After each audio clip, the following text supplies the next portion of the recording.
اور نیچے پڑا ہوا تھا، وہ نیچے کہیں چلا گیا تھا۔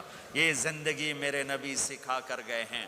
پھر عورتوں کو سکھایا، کہیں آپ یہ نہ کہو ساری عورتوں کی گالی کیتی جاندے ہو، ساڈی بھی تو کرو۔ میرے نبی کے پاس ایک عورت آئی، یا رسول اللہ میری شادی ہو رہی ہے، میرے خامند کا میرے اوپر کیا حق ہے؟ میری شادی ہو رہی ہے، میرے خامند کا میرے اوپر کیا حق ہے؟ میرے نبی نے فرمایا تیرے خامند کے جسم پہ زخم ہوں، زخموں میں گندا پانی پیپ بھر جائے اور تو زبان سے چاٹ چاٹ کے اس کے زخم صاف کرے تو بھی تو نے اپنے خامند کا حق ادا نہیں کیا۔ ہاں، میرے نبی تشریف لے جا رہے تھے، اونٹ نے سجدہ کیا۔ صحابہ کہنے لگے یا رسول اللہ یہ اونٹ آپ کو سجدہ کر رہا ہے، ہم نہ کریں سجدہ؟ نہیں، میری شریعت میں سجدہ اللہ کو ہے، اگر ہوتا تو میں بیوی سے کہتا خامند کو سجدہ کر۔ تو میرے بھائی بہنوں، یہ محبت کے رشتے ہیں، یہ محبت سے پروان چڑھتے ہیں، یہ مقابلے سے نہیں چلتے، دھن دولت سے نہیں چلتے۔ ہاں، ایک تعویذ آپ سب کو دیتا ہوں، ایک تعویذ دیتا ہوں۔ ہماری دھوبن تھی، دھوبن ماسی شریفاں، چھوٹے قد دی تے چنگی ماشاءاللہ پلوان، بڑی لڑاکی ریسلر اب پلوان کشتی والا، اس کی 4 بہویں۔ ایک دن میری بہن کے پاس آئی، کہنے لگی بی بی اے میریاں نوواں میرے نال بڑا لڑدیاں، میں نے کوئی تعویذ دے، یہ ساریاں میریاں نوکر بن جاون۔ اور میری بہن کو پتا تھا لڑاکی یہ خود ہے۔ میری بہن نے کاغذ لیا اور اس کو نا ایسے لکیریں لگا کر نا رول کیا، کہنے کہ ماسی شریفاں ہن جس سے تیری لڑائی ہوئے اے تعویذ تو ایتھے رکھنا ہے تے چک مار کے بہ جانا، بولنا نہیں۔ یہ تعویذ یہاں رکھنا اور پھر تعویذ گرنے نہ پائے، اگر گر گیا تیرا گھر برباد ہو جائے گا۔ وہ بیچاری ضعیف اعتقاد، وہ چوتھے دن آئی کہ بی بی میری تو لڑائی مک گئی۔ کیسے مک گئی؟ ماسی شریفاں تعویذ یہاں رکھتی اور وہ بولتی نہیں، جب بولتے نہیں تو لڑائی آپ ہی مک گئی۔ تو یہ تعویذ آپ کو بھی دیتا ہوں، آپ کو بھی دیتا ہوں۔ جب خامند لڑے تعویذ تم رکھ لینا، جب بیگم لڑے تعویذ تم رکھ لینا، لڑائی ختم ہو جائے گی۔ اگر بولتے گئے پھر کام خراب ہو جائے گا، پھر کام خراب ہو جائے گا۔ تو میرے بھائیوں، میری بہنوں، اسلام ایک پیغام محبت ہے، یہ میرے نبی کے اخلاق والی زندگی ہے، میرے نبی کی سچ والی زندگی ہے۔ اس کو مرنے سے پہلے پہلے سیکھ لو۔ یہ تبلیغ کا مبارک کام، اس کو سیکھنے کی ایک خوبصورت محنت ہے۔ مسجدوں سے جڑو، علماء سے کہتا ہوں ہر مدرسے نہ کھولو، بڑے مدرسے، درس نظامی والے، وہ مدرسے کھولو جس میں ہر بڑے چھوٹے کو دین ملے، زندگی سیکھنے کا پتہ ملے، اسے معاف کرنا آئے، اسے درگزر کرنا آئے، اسے چپ رہنا آئے، اسے معاف کرنا آئے، اسے جھک جانا آئے۔ تمہارے یہاں ماں باپ ہیں، اب نوجوان بیٹھے ہو، اگر ماں باپ ساتھ ہیں تو ان کی دعا لے لو، ان کی دعا لے لو، ان کی دعا لے لو۔ ماں کی دعائیں تمہیں نبیوں کے ساتھ کھڑا کر دیں گی، باپ کی دعا تمہیں بڑے بڑے کتب ابدالوں کے ساتھ کھڑا کر دے گی۔ والدین کو خوش کرنا، جو صبح صبح والدین کی صرف ایسے جا کے دیکھ لے، نہ سلام کرے نہ حال پوچھے، بس یوں دیکھ لے محبت سے، صبح سے شام تک جنت میں 2 دروازے اس کے لیے کھل جاتے ہیں۔ صبح سے شام تک جنت میں 2 دروازے کھل جاتے ہیں۔ اگر آپ کے ماں باپ یہاں ساتھ ہیں تو اپنی جنت بنا لیں، ان کے مرنے سے پہلے پہلے اپنی جنت بنا لیں، ان کی دعا لے لیں۔ ایک نوجوان ذمہ دار تھا، نہ نماز نہ روزہ نہ حج، کچھ بھی نہیں، اور غافل زندگی۔ اب تو ماشاءاللہ بہت بدل گیا ہے۔ کہتا مولانا میری کبھی کوئی دعا رد نہیں ہوئی، حالانکہ سارے عیب تھے، سارے گناہ تھے، دعائیں ساری قبول تھیں۔ میں نے کہا وہ کیسے؟ کہ میں رات کو جا کے اماں کو بھی دباتا، اور اب بہت بڑا ذمہ دار اپنی ماں کو بھی دباتا، اپنے باپ کو بھی، پھر دونوں کے پاؤں یوں اپنے باہوں میں لے کر ان کو چومتا اور ان پہ سر رکھ کے دعا کرتا، میری ہر دعا قبول ہوتی تھی۔ تو اپنے ماں باپ کے قدموں تلے اپنی دعائیں تلاش کرو، خاص طور پر اپنی ماں کے قدموں تلے جنت تلاش کرو۔ میرے نبی نے کہا ماں کے قدموں تلے جنت ہے۔ میرے نبی نے حضرت عمر سے کہا تیرے زمانے میں ایک شخص آئے گا، اویس،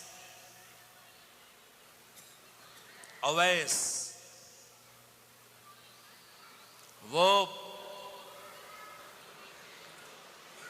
رنگ کا ہوگا کالا، قد کا ہوگا چھوٹا، اور قبیلہ ہوگا قرن۔ جب وہ آئے تو اس سے دعا کروانا، تو بھی اور علی بھی۔ کہ وہ کس لیے؟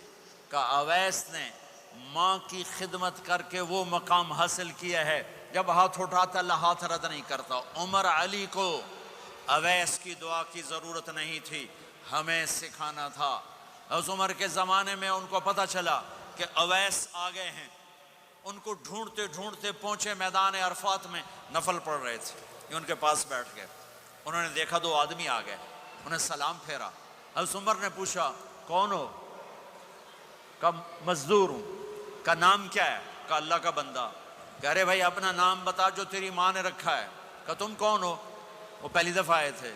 تو حضرت علی نے کہا یہ امیر المومنین عمر ہیں، میں علی ہوں۔ پھر وہ ایسے ہٹ کہا جی میں معافی چاہتا ہوں، میں آپ کو پہچانتا نہیں تھا۔ حضرت عمر نے کہا ہمارے لیے دعا کر۔ وہ رونے لگے میں آپ کے لیے دعا کروں گا؟ کہا ہاں تو کر، کہ میرے نبی مجھے کہہ کر گئے تھے عمر عمر عمر، علی علی علی، کہ اویس سے دعا کروانا۔ کیوں؟ کہ ماں کی خدمت کر کے وہ مقام پایا ہے، جب ہاتھ اٹھاتے ہیں ہاتھ واپس خالی نہیں آتے۔ پھر ایک اور حدیث سنو، میرے نبی نے فرمایا جب لوگ جنت کو چلیں گے اور اویس بھی چلیں گے تو اللہ تعالیٰ فرمائیں گے باقی چلے جاؤ، اویس رک جائے۔ تو اویس کرنی کہیں گے یا اللہ مجھے کیوں روکا؟ تو اللہ کہیں گے پیچھے دیکھو، وہ پیچھے دیکھیں گے، جہنمی لوگ کھڑے ہوں گے، اللہ فرمائیں گے تیری ماں کی خدمت، جہاد نہیں، نماز نہیں، روزہ نہیں، حج نہیں، زکوٰۃ نہیں، علم نہیں، ذکر نہیں، تبلیغ نہیں، تیری ماں کی خدمت، آج اس کا صلہ دیتا ہوں۔ یہ دوزخ والے کھڑے ہیں، جدھر جدھر تو اشارہ کرے گا تیری طفیل سب کو جنت میں ڈال دوں گا۔ اویس، اویس، اور یہ اویس کے ساتھ بشارت نہیں، جو ماؤں کو راضی کر کے مریں گے ان کے لیے یہی مقام ہے۔ میرے بھائیو مال ہی سب کچھ نہیں ہوتا، دولت ہی سب کچھ نہیں ہوتی ہے۔ اپنی زندگیوں میں نبی والی پاکیزہ ماں باپ یہاں موجود ہیں، ان کی دعائیں لے لو۔ اور ماں باپ سے کہتا ہوں اولاد کو محبت دو، ماں باپ سے کہتا ہوں اپنے بہو اور بیٹے کی زندگی میں دخل مت دو، ماں باپ سے کہتا ہوں بیٹے اور بہو کی زندگی میں داخل مت ہو، ایسا دخل کہ ان کی زندگی خراب ہو جائے، ایسا دخل کہ ان کی زندگی تلخ ہو جائے، ایسا مت کرو، ان کو پروان چڑھنے دو۔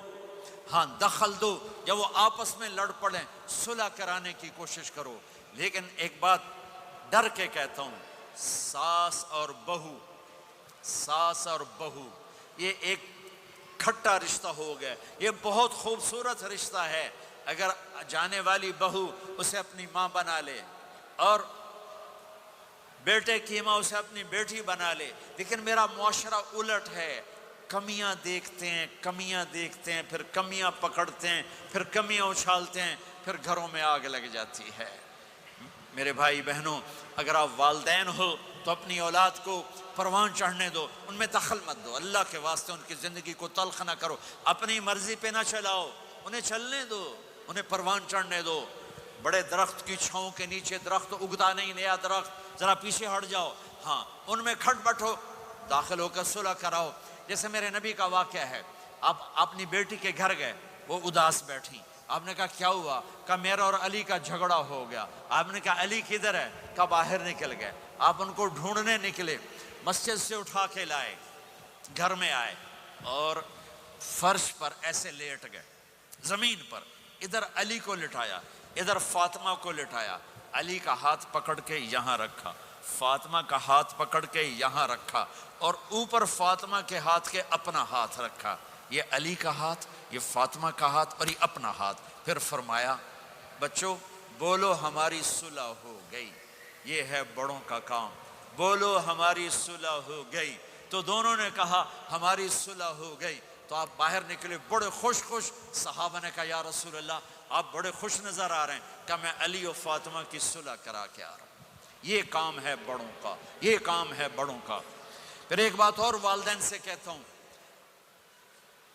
بچوں سے کہتا ہوں، ماں باپ کی پسند کو سامنے رکھ کے شادی کرو۔ لو میرج چند دن کا خواب ہوتا ہے، پھر لڑائی کے سوا کچھ نہیں ہوتا ہے۔ اپنے ماں باپ کی مشورے سے، ان کی رائے سے شادی کرو، برکت ہوگی، ان کی دعائیں ملیں گی۔ ماں باپ سے کہتا ہوں اولاد کی رعایت کرو، ان پر زبردستی مسلط ایتھے ہی کرنی ہے اور نہیں کرنی، ایتھے ہی کرنی، یہ ظلم نہ کرو، یہ ظلم نہ کرو۔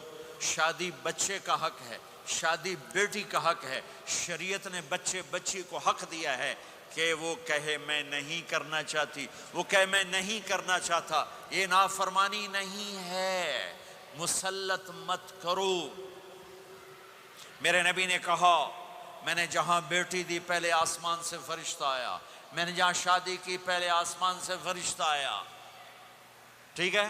حضرت فاطمہ کے لیے ابو بکر پیغام لائے، انکار کر دیا، عمر پیغام لائے، انکار کر دیا، علی پیغام لائے، جبریل آ گئے کہ اللہ فرما رہے ہیں فاطمہ علی کی ہے۔ کہ یا رسول اللہ، آ کے بولی نہیں، چپ۔ آپ نے کہا علی کیسے آئے؟ چپ۔ پھر آپ نے خود کہا فاطمہ کے رشتے کے لیے آئے ہو؟ کہا جی ہاں۔ تو آپ نے کہا انشاءاللہ۔ جبریل کے آنے کے بعد بھی کہا انشاءاللہ، یہ نہیں کہا بس ٹھیک ہے ہو گیا ڈن، وہی آ گئی ہے ڈن، نہیں نہیں نہیں نہیں۔ آپ اٹھ کے گھر چلے گئے، علی باہر نکل گئے، باہر صحابہ کھڑے تھے، کہنے لگے کیا ہوا؟ علی کہنے لگے انکار ہو گیا۔ وہ کہنے لگے کیسے؟ کہ کچھ کہا ہی نہیں۔ عبد الرحمن بن عوف کہنے لگے کچھ کہا تھا؟ کہ انشاءاللہ کہا تھا۔ کہ بس پھر ہو گیا، ہو گیا۔ یہ انشاءاللہ کیوں کہا؟ ہاں کیوں نہیں کی؟ اب گھر گئے، کس کو بلا رہے ہیں؟ فاطمہ۔ کون؟ جنت کی عورتوں کی سردار، حسن حسین کی ماں۔ جنت میں نور کی چمک اٹھے گی، جنتی پوچھیں گے یہ نور کیسا ہے؟ کہا جائے گا اوپر کی جنت میں علی و فاطمہ مسکرائے ہیں، ان کے داندوں کے نور سے جنت جگمگائی ہے۔ آپ نے کہا بیٹی فاطمہ علی کا رشتہ آیا ہے، ہاں کر دوں؟ اللہ اکبر، اللہ اکبر۔ کیا فاطمہ نے انکار کرنا تھا؟ کیا فاطمہ نے انکار کرنا تھا؟